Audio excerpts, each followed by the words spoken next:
Welcome. You're listening to the 365 Firsts podcast, a show filled with stories of experiencing first times and all the fun, growth, unknowns, and excitement that go with them. It's also the place to get expert advice, motivation, and inspiration to get in on trying new things. And now, here's your host, the master of first times, and chick you're trying to keep up with, Ann Bernard. Yes, indeed. I am the chick you want to keep up with and the voice you want in your head, because I am the voice that tells you you can. Welcome to another episode of the 365 First podcast and Expert Advice Before Your First Time series. I am your host, Ann Bernard. There are many ways you can choose to get involved with volunteering for your community and making a difference. A few months back, we talked about volunteering for your first political campaign, which would require committing a few hours of your time a week. But there are also types of volunteering that require much more of a commitment. Some things such as volunteering for the Peace Corps. My guest today to give you expert advice before your first time volunteering for the Peace Corps is Jen McFarland. Jen first heard about the Peace Corps while in college, and she knew it was something she wanted to do. However, it wouldn't be until a few years later before she found herself serving in the Peace Corps, living and working as an English teacher in Kazakhstan for 2 years with her husband. Her time in the Peace Corps is actually what helped her find the direction for her life and what she's doing now. Jen is a business consultant, speaker, and podcaster at Women Conquer Business. It doesn't matter what kind of project you're undertaking, Jen can help you succeed. Welcome to the show, Jen. Thank you so much for having me, Ann. It's great to be here. I cannot wait to hear more about the Peace Corps. I ended up joining the Marine Corps, probably slightly different, but I can see that perhaps if I had had more exposure to what the Peace Corps was all about, I might have gone down that route. So let's start out with, can you tell us about what made you want to join the Peace Corps and an overview of what your experience was like?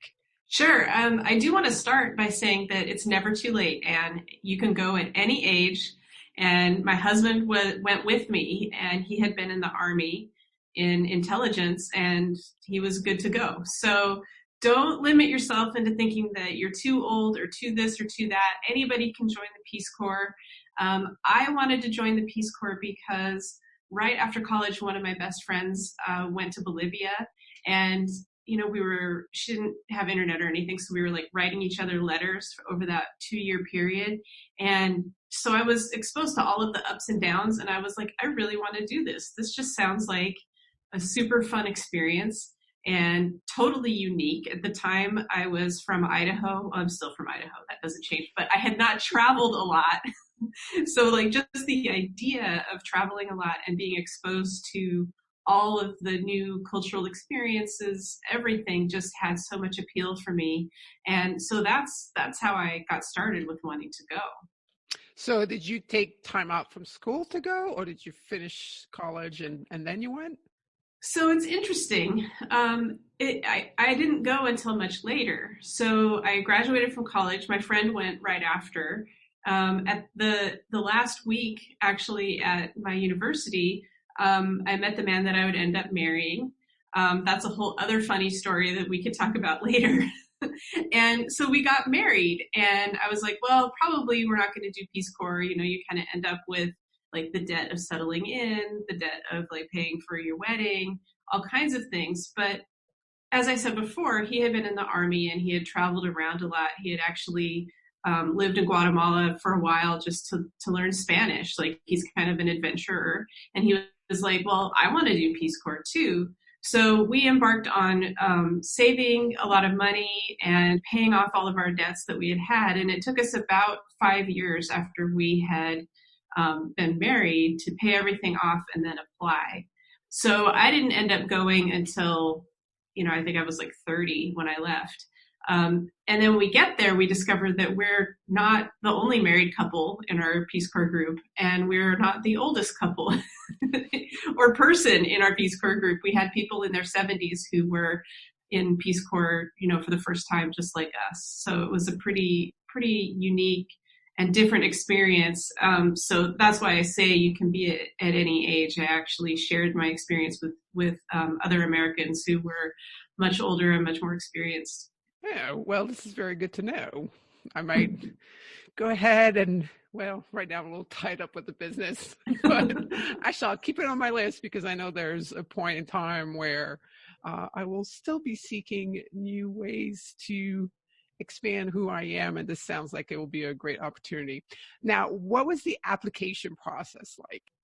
It's interesting. So it was different for us as people who were married than it was for a single person. So I can tell you kind of what we heard and like what our experience was, because it can go really fast. So we had people in our group who were like, oh yeah, I only applied like a couple months ago and here I am, and they ask you so many questions. It's unbelievable. And they want to know about things like medical, because most people who leave early, it's actually for medical reasons. So they want to know like your medical background.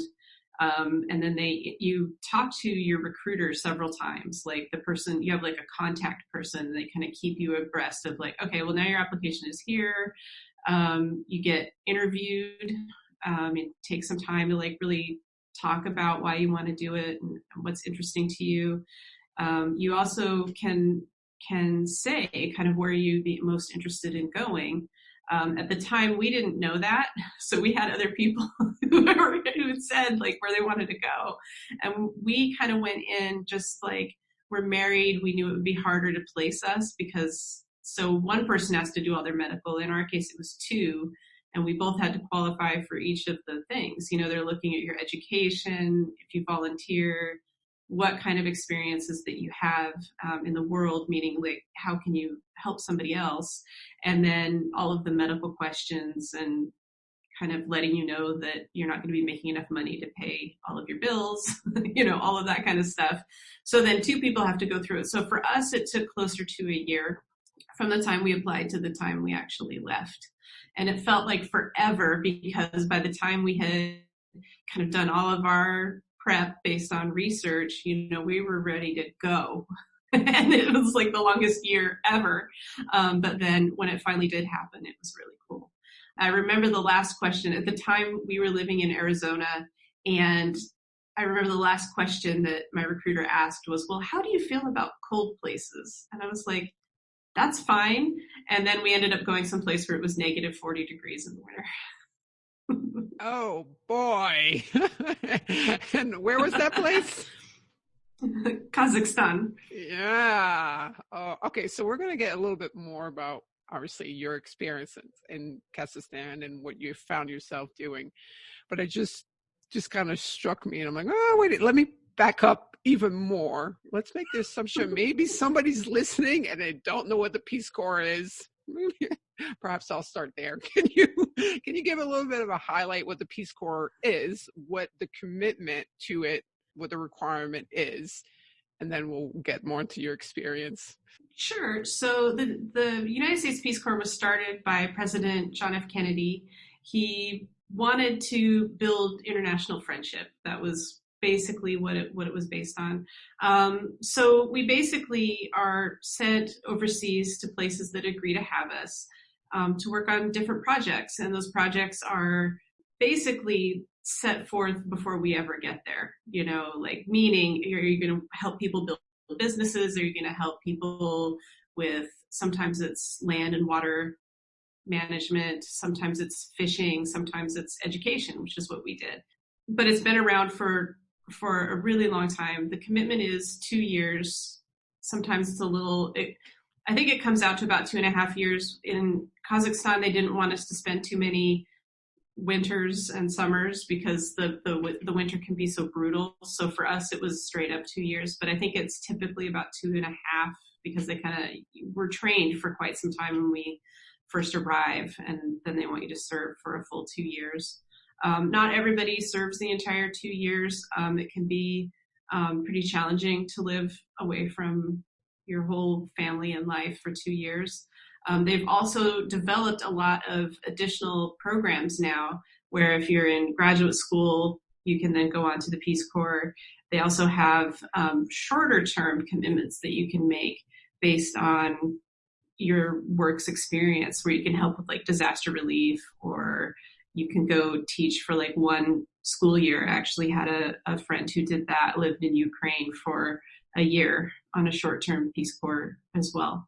So it's changed a lot since I was in it, but yeah, there are a lot of opportunities. The standard Peace Corps experience is about 2 years. All right. Well, thank you for that background. And as you were explaining what you do while in the Peace Corps, it definitely correlated. The one thing about being in the military, or what our government relies on that people don't realize, our organization like the Peace Corps, because it builds such goodwill with other nations and cultures that it's also, you're not serving in a war zone. Well, maybe some areas are in that capacity, but it does a lot to keep us safe as well. And again, to just really create those good relationship between all the different countries around the world.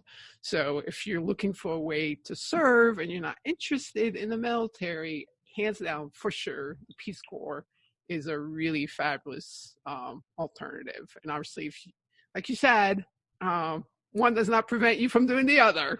So that's true. And I will add that the third goal of Peace Corps is actually exactly what I'm doing here. So the third goal is to come back and tell people about your service and help bridge that friendship for others. So not everybody is going to go to Kazakhstan, obviously, but I can tell you about the people who live there and about my experiences, and it will help build like cultural knowledge among Americans as well. Oh, yeah, absolutely. Because you're there for 2 years and you're really living with the people. So you're not just passing through as a tourist. You're becoming part of that community and you're helping that community. So let's get a little bit more into that and what you found yourself doing and how the experience helped you grow and learn and become, and for you, it actually helped you find direction with your life. So tell us a little bit more about that. Sure. Yeah. So Peace Corps is very unique in that you go there to do one thing and then you kind of get to your community itself and find out you could be doing quite another thing. So, for example, we're there as English teachers. We're assigned like specific schools. My husband ended up being in a rock band, which was super fun, and playing like concerts in town and stuff, just because he liked to play drums. And I found myself to be this super teacher that was kind of at the university. I actually went to a university in the capital, Almaty, even though we were living in a small village, probably about an hour outside of town. And then I built all of these fantastic friendships with my students. So when you're an English teacher and people want an English club, basically, you're hanging out with nerds. Like, I was hanging out with the nerds who really wanted to learn English. And I learned so much from them because they were sharing so much of their lives just in us getting to know each other, And in doing that and listening to what it is that everybody needed and wanted and how what I brought to the table could really help, I discovered within myself how much I really enjoyed planning projects. And it blossomed into a few things. First, I wrote a grant while I was in Peace Corps. It was for $500, which doesn't seem like you could do much, but you can do a lot with $500 if you're creative. And I basically shut down the school for a day and we had an English festival and we had music and dancing and played sports outside, and I taught the kids how to teach other kids. And I mean, it was chaos, but it was so much fun. And it's like a day that probably those students won't forget, because I know that I haven't forgotten it. But then it kind of was, and that was right before I left that I did that. And then it was like a springboard into what do you do next? After you have this fantastic experience where you get to live alongside other people and learn this whole other language and culture, what do you do next? And there are a lot of people who get back from Peace Corps and they're like, well, I don't know what to do next. And it's hard. The readjustment period is hard because it's like coming back to a foreign place that you kind of remember, which sounds strange, but it is hard to come back. And so I remember looking at my husband and saying, what next? Like, what am I going to do next? And he's like, well, projects. You really like projects. So I led a nonprofit project, and then I was like, I want to learn more about this. So I went to grad school and got a master's degree in leadership and management. And then I managed some very large projects at the city of Portland for about 10 years. And then I realized that I really missed that direct service. You know, when you're in Peace Corps, it's direct service. You're like one-on-one with the person in the community that you really want to help, and you're hearing their problems and you're working together, collaborating to really solve those problems. When you're working on really big, large-scale corporate type projects, you're not necessarily in connection with the people who are the most affected by whatever it is that you're implementing. You know, in the case of the city, I was working on projects that affected, you know, everybody here. So like 1 million people, 50,000 businesses, and it involved millions of dollars. But I wasn't going to, you know, Joe on the street saying, how do you feel about all this? Like, there's just no connection. You decided to get back into. So I decided to get back into it. And that's when I started my own business. And I help small businesses execute on their biggest ambitions and goals, and help them learn how to plan out projects effectively so that they can do whatever it is their biggest goals are, instead of having all these, oh, I should haves and I ought to's kind of laying around the office. So that did a great service to you to show you, you know, direction and your path in your life. Love that. Let's get back into a little bit more of the nitty gritty, because if somebody's thinking about that, they're probably thinking, okay, I heard her mention that I'm not going to make a whole lot of money. I'm going to be going to a foreign country where I don't know anyone, I don't know the language. That's probably a little tricky. So how much support am I going to have? So let's get them a little bit more clarity around those two things. Absolutely. And so as I mentioned before, there's a lot of training at the beginning. Is it enough training to navigate without a bumpy ride? No. Nothing can really prepare you for when you're just out on your own managing your life in a foreign land. However, you do get, I think it was like 3 months of intensive training, you know, language training, cultural training, medical stuff, so that because you're kind of out. Some people were in a pretty remote area with a medical kit, you know, so we had to learn how to use all that. We had to get shots while we were there. It's a pretty intense experience, but it's also a good time to meet the other volunteers, and you're also learning the language from host country nationals, meaning people who live in the country. A lot of our lessons were taught by host country nationals so that we could learn directly from them. So it's not like you're doing self-study in a book. You're living and experiencing what it's like to go to the market and get food with somebody from the country who can kind of show you how everything works.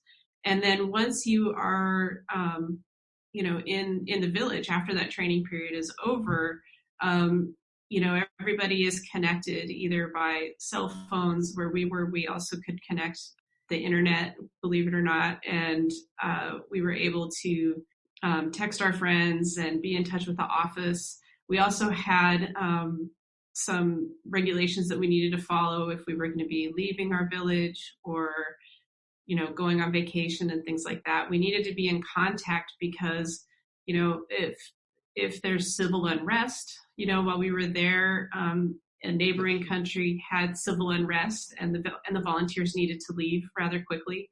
So they need to know where you are so that they can get you out if something happens. We never had anything like that, but you are in constant contact with the Peace Corps and you get a lot of support. That said, you're also left to your own devices wherever it is that you end up living. So did you have to find your own place to live, or were you provided a place to live and furniture and all that, or did you set that up yourself? So it's interesting. I think a lot of it depends on what country you go to. My friend in Bolivia, she was left to her own devices. My friend who went to Ukraine for a year kind of rolled into town, and there was a teacher there that she was working with and kind of helped her. A lot of times you do have a contact in whatever place that you're living in. In Kazakhstan, it was so brutal. The winters were so brutal that they really worried about our safety, like being on our own in an apartment or in a house. because it's so cold. So we were actually required to live with a family for several months. So our training took place in the summer because there was no school, and then we would go in September to our village and live with the family until spring, which as a married couple is a little bit challenging because you're not used to that. But at the same time, when it's so cold outside, it was nice to be able to go someplace and have it be warm and not have to have the stress of being in a new place and having to figure out how to light the pitchka and heat your own home and all of that, because that would be really overwhelming to learn, how to light the fire just right so it would heat the whole house, and because it's all so different. So I think that how you land and how you figure things out really kind of depends on the country, although there's probably not a lot of places other than Mongolia that are as wicked in the winter and require a lot more TLC. And I think for anyone who's listening, and I'm understanding that all these countries do have embassies, and that's who's going to be tracking where you are and ensure that, you're taken care of if anything happens. And then also, most countries you go to has some sort of expat community. Maybe not in Kazakhstan, not in Kazakhstan. But in Bolivia and like certain places, there's always some other expats to find. It definitely sounds like you went to a rather austere location, and I don't think I would survive in that kind of cold. We did. So, we had, so there's the consulate, there's the embassy, there's also the Peace Corps office. So we had a landing spot where we could go like on weekends or whatever, because we were fortunate enough not to live too far from it. Kazakhstan's a huge country. So we were able to go in and see other volunteers on a regular basis. The thing about the expat community is oftentimes where Peace Corps volunteers are placed, it's not really attractive to the expat community. However, when we would go into the capital, we would see a lot more Americans, as opposed to the village where we were the only Americans, the only foreigners living there. So all of that exists. And there are some places where there are huge expat communities, but not where we were. You did mention you just don't make a whole lot of money while you're in the Peace Corps. So obviously, probably if possible, whatever you have back in the U.S. goes into storage and really minimize your costs back home. Is it enough to cover your costs wherever you happen to be, or should you have some savings before even thinking about joining the Peace Corps? Yeah, no, you don't need to worry about savings because they're paying you. We were actually paid more than the average person in Kazakhstan to negotiate, So we had all of our living expenses covered, food, water, housing, all of that regular stuff. And we also had enough left over because they give you a lot of vacation time because they want you to see the rest of the country and visit other people. So we had enough also for like basic travel. That's all covered as well. It's just like when you tell someone, well, I make $200 a month, like in US, that seems like that's not enough to do anything, but it was enough to do what we needed to do in country. And then when we finished, we did get a stipend at the end to help us with readjustment and like settling in back in the US at the end. But you don't go into the Peace Corps as a money-making venture. You're basically there to serve and making enough money to do what you need to do. We stored all of our stuff with family, so we didn't have to pay for like storage for 2 years. We did everything we could to just not have any costs. That's why we spent the time to like pay off credit cards and all of that. And then, and the Peace Corps pays to fly you to the country and to fly you home. So like all of that stuff is taken care of. The only extra cost you would have is if you had to like pay bills while you were gone, and that would be kind of tricky anyway. And then, I guess you could do it all with auto pay and just kind of let it go. But, you don't want to have to manage any of that kind of stuff while you're out of the country. So the more you can kind of like minimize all of that, the better. And then, you can totally get around and do what you need to do in the country. It's just not a good savings plan. Now, so you just mentioned that you said quite a bit of vacation time. So the purpose is them to be encouraged to visit the country that you're in. So you're 2 years out coming back to the States. You have to upfront be ready for that. And then, but you do get the opportunity to have time off and explore. Correct statements? Yeah, I mean, well, a lot of people did go home, Okay. like around the halfway point.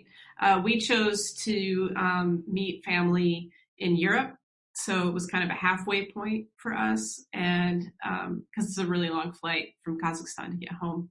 But it was, and I think it was better that we didn't go home because everybody that we knew who went back to the States said it was really hard to get back on the plane, because you know that you're leaving you're leaving your family again, and you're leaving your life again, and you know that it's not going to be super easy when you get back because you're going back to things that are just it's hard. It's different.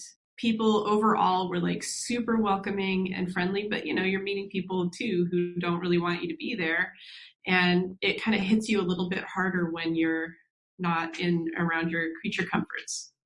Speaking of creature comforts, then that's kind of something you need to be prepared to live without. Correct? Yeah. Oh, yeah. Yeah. My husband became a very good guitar player while we were there because he had plenty of time to practice his guitar. We didn't have TV. We didn't have, I kind of got the internet to work a little bit, but it was mostly enough to like email friends. There was no like streaming where we were, but having a computer was really great because we were watching just all kinds of movies and stuff. That was, I luckily had like a DVD player so that I could just pop in discs that we were able to buy around town, and we were able to just watch all kinds of stuff.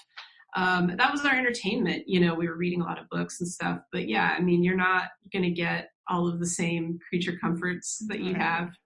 And honestly, to me, like that's the beauty of it. That's actually like a prime reason, other than the fact that it's really something amazing and wonderful to do as an experience and for your country.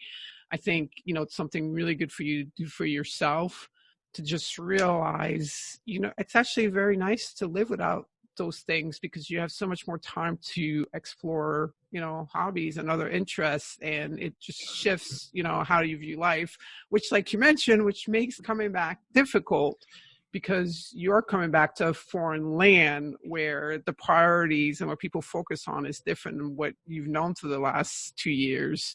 And once you get used to working hard and meeting so many new people and having such a great sense of accomplishment, it can leave quite a void when you're out of that environment. Are there a lot of, did you make some friends that you're still in touch with now? Are you still in touch with some of the people you met back in Kazakhstan?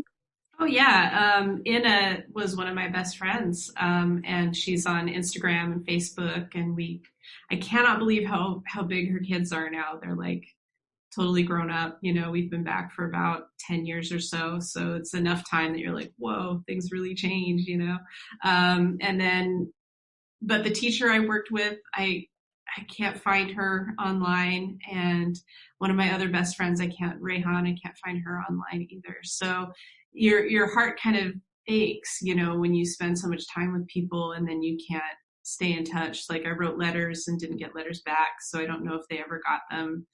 There's just a lot of obstacles to staying in touch. But as the internet continues to find every corner of the globe, I hope at some point to find people again, especially now with the business. I'm a lot easier to find. If somebody wanted to find me, they could find me. But yeah, I mean, it's interesting because still when people mention a movie, and I'm like, I haven't seen that, or they talk about an event. Like we were gone during like Hurricane Katrina. Like I don't, I can watch the videos and hear about it, but I wasn't saturated in that news cycle, and there were other things that were going on like SARS and all kinds of stuff that, and movies that we still are like, I don't know what you're talking about, and because you just miss all of that. Like, and in a way it's like, no, I don't really miss it. like I don't yearn for it, meaning, but you just don't have that same context around certain things when you're just completely cut off. We basically had Newsweek, which was given to us free as volunteers, and that's what we all knew. Like whatever was in that magazine that we'd get like once a month, and the rest of the time we were hitting the Peace Corps library, and we didn't have TV in our apartment. We were watching movies at night because it wasn't necessarily the safest for us to be out and about at night when it was dark. So we were reading books and watching movies and didn't have any connection to the news. So it was a much different experience. How was the experience as a couple? I mean, did it help further grow your relationship? Did it test your relationship? Yes. The answer is yes. I would say, so it did grow our relationship. I think you learn so much about each other when everything else is taken away, then you get to know each other for who you are. And I think for us, it was amazing and great. And there were tests along the way. But we are a much stronger couple, I think, for having done it. There were other people that I don't know how they did when they got back. There's actually another couple that ended up getting a divorce like while they were there. So it can be a real test of your mettle. But it's also fantastic. In our case, it meant that we didn't learn the local language as well as we had hoped, not only because you came home and spoke English with each other, but also because where we were, there was a Russian school and a Kazakh school. And in Kazakhstan, people can speak Russian or they speak Kazakh, and those two languages are not similar at all. So my husband was at the Kazakh school listening and learning Kazakh, and I was at the Russian school listening and learning Russian. And then we didn't really have a lot of language learning that we could share with each other. So that was kind of a bummer in terms of the language, although we were there to teach English. So a lot of it was during the day, we were really speaking English anyway with our students. Focus on English. Yeah. Now, I know that some people actually go back and do a second tour. Is that something that you and your husband would consider doing? My husband talks about it all the time. So yeah, I mean, I think that when we're ready to retire, then that's definitely on the table. That's something we would like to do. That's awesome. Is there anything else you think that someone who's listening should probably be aware of as they're thinking about doing this, or maybe it's the first time they're hearing it and now they have a curiosity for it of where to get more information and get better educated on making the decision to go for it? Yeah. So I would just encourage people to go to peacecorps.gov. You can find all of the information and stories from people online. You can also go to like any local university, and there's usually a recruiter there, somebody that you can talk to and get more information. And then also there are people like me everywhere. Peace Corps is a fairly small community. We're like a town of 300,000 people in the world. There haven't been that many of us, but you can usually find somebody in your circle who has either applied or has gone and done it. And I just suggest like talking to as many people like me as you can to kind of get all of your questions asked, and find out what it was really like. I had some really beautiful friendships and touching moments, and then we had times that were just not so great. But the same can be said about living in the United States or Canada or anywhere else. So I think that the more you know, the better prepared you are for something like this. Well, I do love how you painted a complete picture. It's not just giving out all the rosy stuff and making it sound very attractive, and then somebody gets there and they get a very big wake-up call. That's what military recruiters do. So, good on you for giving the full picture. Now, how do people get in touch with you? Oh, yeah. So I have a business. It's called Women Conquer Business. I also have a podcast called the Women Conquer Business Podcast. And what I do is I help businesses, like I said, plan out and execute their projects. So you can find me at jenmcfarland.com, and that's Jen with one N, or you can listen to the Women Conquer Business Podcast, which is available pretty much anywhere, just like yours is, I'm sure. Yes. Any podcasts providers usually have all podcasts available. All right, so I do have one final question. What is something that is on your list of first time and new experiences?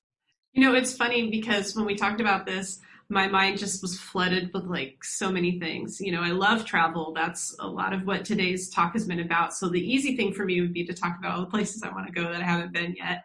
But the thing that actually was first to pop into my head was going skydiving. Now, you have to realize that I am terrified of heights. I am like this person that can get to the third rung of a ladder and then be like, do we really have to? I mean, I'm 2 feet off the ground. That's good enough, right? So for me to even consider it is like a big thing, but I have been kind of just increasingly obsessed with it. So I think that that's the first that I need to do, even if it means that I feel a little nauseous right before I jump out of that plane. Well, I most absolutely recommend it. I did it on my 40th birthday a few years ago, and I'm so happy I did it. And go for it. It is awesome. Yeah.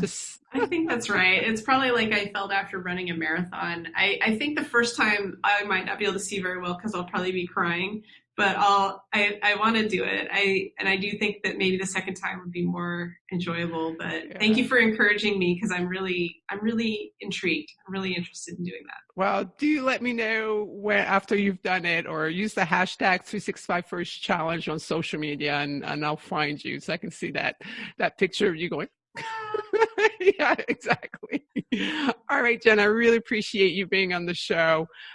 You've had some really great information, and I think it's definitely gonna help some people with their decision making. Awesome. Thank you so much for having me. All right. Well, I really hope you enjoyed this episode, that you learned a lot from it, and perhaps it piqued your interest. And who knows, maybe down the road or in the near future, you will be volunteering for the Peace Corps. Don't forget, you can contact me, contact at 365firstchallenge.com to let me know what is on your list and what expert you would love for me to have on the show and interview to help you do that first time, that new experience that is on your list.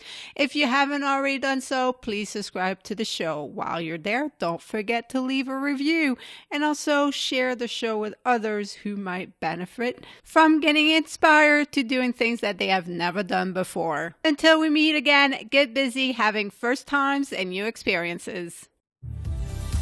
You've been listening to the 365 Firsts podcast. Hope you've gotten inspired to start your journey of first times and new experiences. Join the 365 Firsts Challenge by downloading the app at your local app store. Check out Next Level Firsts Coaching for additional assistance. Contact us if you want to share the stories of your latest firsts on the show.